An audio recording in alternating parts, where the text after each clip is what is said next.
সুপ্রিয় দর্শক, আসসালামু আলাইকুম। জানিয়ে দিচ্ছি আমাদের হাতে থাকা সর্বশেষ আপডেট। আর বরাবরের মতো সর্বশেষ আপডেট জানাতে আমি সাইমন সুজন। মুসলিম উম্মাহ, বিশ্ব রাজনীতি, বাংলাদেশের ভবিষ্যৎ ও সামরিক বিষয়ের সকল ভিডিও পাবেন এখানে। টনক নড়ল ভারতের। প্রতিরক্ষা সহযোগিতা নিয়ে ডিসেম্বরে বাংলাদেশে আসছে ইতালির প্রধানমন্ত্রী। তুর্কি ড্রোন প্রযুক্তি পাচ্ছে বাংলাদেশ। আগামী ডিসেম্বরের শেষ দিকে বাংলাদেশ সফরে আসতে পারেন ইতালির প্রধানমন্ত্রী জর্জিয়া মেলোনি। গত আগস্টে স্থগিত হওয়া এই সফরটি বড়দিনের পর আয়োজনের বিষয়ে বাংলাদেশ ও ইতালির মধ্যে আলোচনা চলছে। বৃহস্পতিবার বিকেলে পররাষ্ট্র মন্ত্রণালয়ের একাধিক জ্যেষ্ঠ কর্মকর্তা জানিয়েছেন, সফরের সম্ভাব্য সময় নিয়ে দুই দেশের মধ্যে প্রাথমিক পর্যায়ের কথাবার্তা চলছে, তবে এখনও নির্দিষ্ট কোনো দিনক্ষণ চূড়ান্ত হয়নি। প্রসঙ্গত, গত 30 আগস্ট জর্জিয়া মেলোনির পূর্ব নির্ধারিত দক্ষিণ ও পূর্ব এশিয়া সফর শেষ মুহূর্তে স্থগিত হয়ে যায়।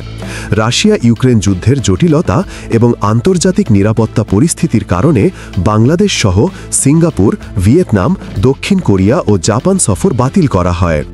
এই সফর পুনরায় আয়োজনের মাধ্যমে ইতালি দক্ষিণ এশিয়ার সঙ্গে সম্পর্ক জোরদার করতে চায়।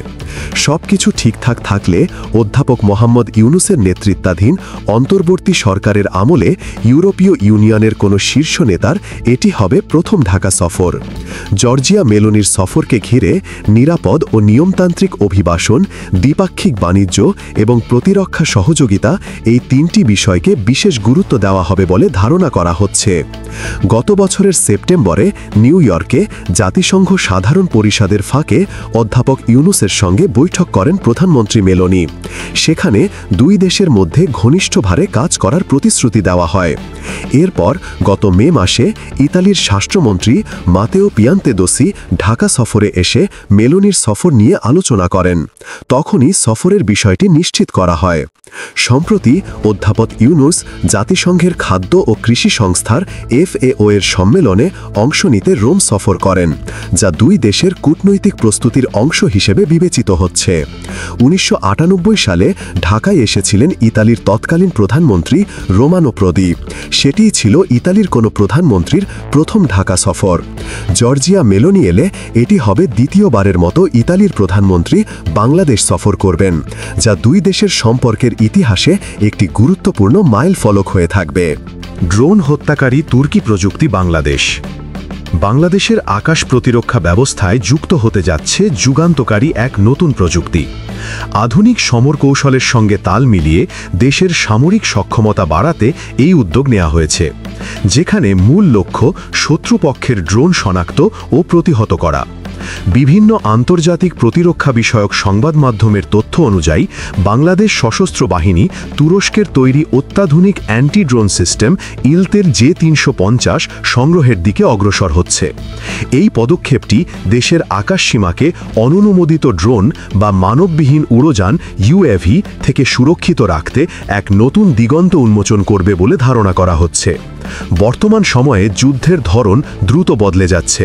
প্রচলিত অস্ত্রের পাশাপাশি ছোট, কম উচ্চতায় উড়তে সক্ষম এবং বিধ্বংসী ড্রোনগুলো এখন যে কোনো দেশের নিরাপত্তার জন্য বড় হুমকি হয়ে দাঁড়িয়েছে।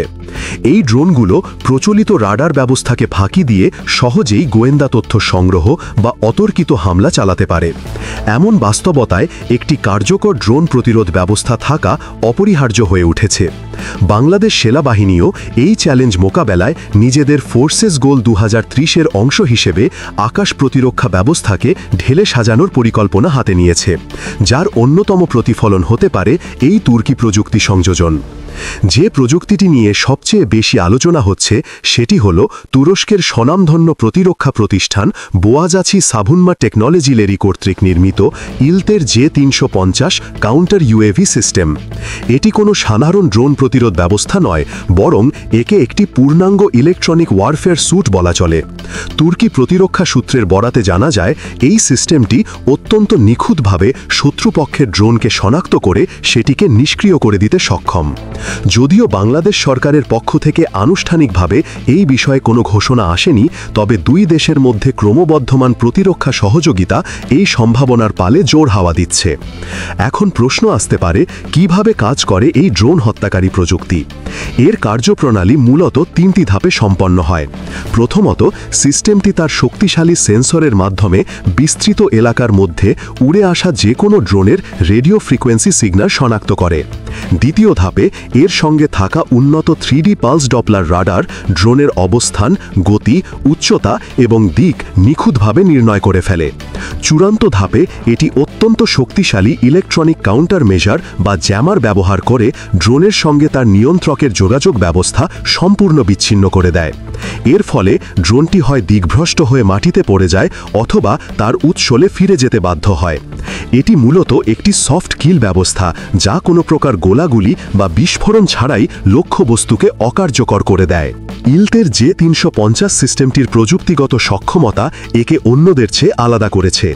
এটি 400 মেগাহার্টজ থেকে শুরু করে 6000 মেগাহার্টজ ফ্রিকোয়েন্সি পর্যন্ত কাজ করতে পারে, যার অর্থ হল এটি বাণিজ্যিক ড্রোন থেকে শুরু করে সামরিক মানের বিভিন্ন ধরনের ড্রোনকেও প্রতিহত করতে সক্ষম। এছাড়া এই সিস্টেমটি একই সঙ্গে একাধিক ড্রোনকে ট্র্যাক ও নিষ্ক্রিয় করার ক্ষমতা রাখে। প্রয়োজন অনুযায়ী এটিকে যেমন একটি নির্দিষ্ট স্থানে স্থায়ীভাবে বসানো যায়, তেমনি যানবাহনে স্থাপন করেও ভ্রাম্যমাণ প্রতিরক্ষা ব্যবস্থা হিসেবেও ব্যবহার করা যায়। তুরস্কের সেনাবাহিনী এবং আইনশৃঙ্খলা রক্ষাকারী বাহিনী নিজেদের সীমান্ত এলাকা এবং গুরুত্বপূর্ণ স্থাপনা যেমন বিমানবন্দর, সামরিক ঘাঁটি ও রাষ্ট্রীয় গুরুত্বপূর্ণ ভবনগুলোর নিরাপত্তায় এই প্রযুক্তি সফলভাবে ব্যবহার করে আসছে। বাংলাদেশের জন্য এই ধরনের একটি প্রতিরক্ষা ব্যবস্থা বর্তমানে অত্যন্ত সময় উপযোগী।